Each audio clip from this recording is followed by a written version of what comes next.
ಶೆಟ್ಟರ್ ಬೆನ್ನಲ್ಲೇ ಬಿಜೆಪಿ ಸೇರ್ತಾರ ಹಲವು ನಾಯಕರು. ಬಿಜೆಪಿ ರಾಜ್ಯಾಧ್ಯಕ್ಷ BY ವಿಜಯೇಂದ್ರ ಇಂಥ ಸ್ಫೋಟಕ ಸುಳಿವನ್ನ ಇವತ್ತು ಬಿಟ್ಟುಕೊಟ್ಟಿದ್ದಾರೆ.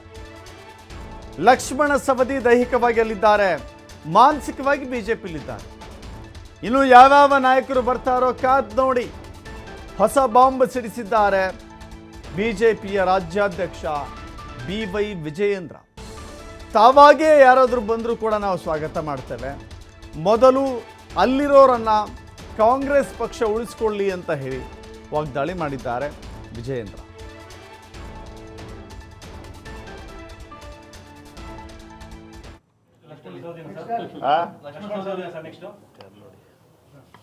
ಲಕ್ಷ್ಮಣ ಸವದಿ ಅವರು ಹಿರಿಯರಿದ್ದಾರೆ, ದೈಹಿಕವಾಗಿ ಅವ್ರು ಅಲ್ಲಿದ್ದರೂ ಕೂಡ ಅವ್ರ ಮನಸ್ಸು ಕೂಡ ಅವ್ರದ್ದು ಬಿಜೆಪಿಯಲ್ಲೇ ಇರ್ತದೆ. ಅವ್ರು ಏನಾರ ಹೇಳಿಕೆ ಕೊಡ್ಬೋದು, ಆದರೆ ಮುಂದೆ ಏನಾಗ್ತದೆ ಅಂತಕ್ಕಂಥದ್ದು ಕಾಲವೇ ಎಲ್ಲದಕ್ಕೂ ಕೂಡ ಉತ್ತರವನ್ನು ಕೊಡ್ತದೆ. ಆದರೆ ನಾವು ಯಾರಿಂದೂ ಕೂಡ ಹುಡ್ಕೊಂಡು ಹೊರಟಿಲ್ಲ. ಇವತ್ತು ಭಾರತೀಯ ಜನತಾ ಪಾರ್ಟಿ ಕಳೆದ ವಿಧಾನಸಭಾ ಚುನಾವಣೆ ಹಿನ್ನಡೆ ಆದರೂ ಸಹ ಇವತ್ತು ಮತ್ತೊಮ್ಮೆ ಎಲ್ಲ ಕಾರ್ಯಕರ್ತರು ಇವತ್ತು ಉತ್ಸಾಹದಲ್ಲಿದ್ದಾರೆ. ಯಾರೇ ಬಂದರೂ ಕೂಡ ಸ್ವಾಗತನ ಮಾಡ್ತೇವೆ in the interest of the nation. ರಾಷ್ಟ್ರದ ಹಿತದೃಷ್ಟಿಯಿಂದ ನರೇಂದ್ರ ಮೋದಿಜಿಯವರು ಮತ್ತೊಮ್ಮೆ ಪ್ರಧಾನಮಂತ್ರಿ ಆಗಬೇಕು ಅನ್ನುವ ಸದುದ್ದೇಶ ಇಟ್ಕೊಂಡು ಯಾರೇ ಮುಂದೆ ಬಂದರೂ ಸಹ ಅವರನ್ನು ಸ್ವಾಗತವನ್ನು ಮಾಡ್ತೇವೆ. ಏನಣ್ಣ?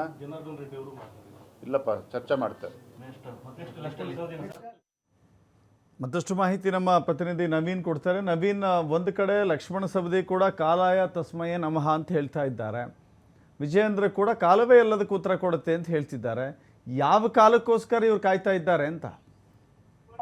ಹೌದು ದಶರಥ್, ಪ್ರಮುಖವಾಗಿ ರಾಜ್ಯದಲ್ಲಿ ಇದೀಗ ಮತ್ತೊಮ್ಮೆ ಪಕ್ಷಾಂತರ ಪರ್ವ ಶುರುವಾಗಿದೆ. ಯಾಕಂದ್ರೆ ಒಂದು ಕಡೆ ಯಾರು ಕೂಡ ನಿರೀಕ್ಷೆ ಮಾಡಿದ ರೀತಿಯಲ್ಲಿ ಜಗದೀಶ್ ಶೆಟ್ಟರ್ ಅವರು ಕಾಂಗ್ರೆಸ್ಗೆ ಸೇರ್ಪಡೆಯಾಗಿರುವಂತಹ ಇದರ ನಡುವೆ ಈ ಹಿಂದೆ ಕಳೆದ ವಿಧಾನಸಭಾ ಚುನಾವಣೆ ವೇಳೆ ಯಾರು ಬಿಜೆಪಿಯನ್ನು ತೊರೆದು ಹೋಗಿದ್ರು ಅವರು ಮತ್ತೆ ಬರುವಂತಹ ಚರ್ಚೆಗಳು ಕೂಡ ನಡೀತಾ ಇರುವಂತದ್ದು. ಆ ಹಿನ್ನೆಲೆಯಲ್ಲಿ ಬಿಜೆಪಿ ರಾಜ್ಯಾಧ್ಯಕ್ಷ BY ವಿಜಯೇಂದ್ರ ಅವರು ಕೂಡ ಶಿವಮೊಗ್ಗದಲ್ಲಿ ಒಂದು ಪ್ರತಿಕ್ರಿಯೆಯನ್ನು ಕೂಡ ಕೊಟ್ಟಿರುವಂತದ್ದು. ಪ್ರಮುಖವಾಗಿ ಲಕ್ಷ್ಮಣ ಸವದಿ, ಮಾಜಿ ಸಚಿವ ಲಕ್ಷ್ಮಣ ಸವದಿ ಅವರು ಕೂಡ ಮತ್ತೆ ಏನು ಹಿರಿಯರಿದ್ದಾರೆ ಅವರು ಅಪಸ್ವರ ನಿಟ್ಟಿನಲ್ಲಿ ಏನು ಅವರು ಕೂಡ ಮಾತನಾಡಿರುವಂತದ್ದು. ಪ್ರಮುಖವಾಗಿ ದೈಹಿಕವಾಗಿ ಲಕ್ಷ್ಮಣ ಸವದಿ ಅವರು ಅಂದರೂ ಕೂಡ ಮಾನಸಿಕವಾಗಿ ಹಿರಿಯ ಇದ್ದಾರೆ.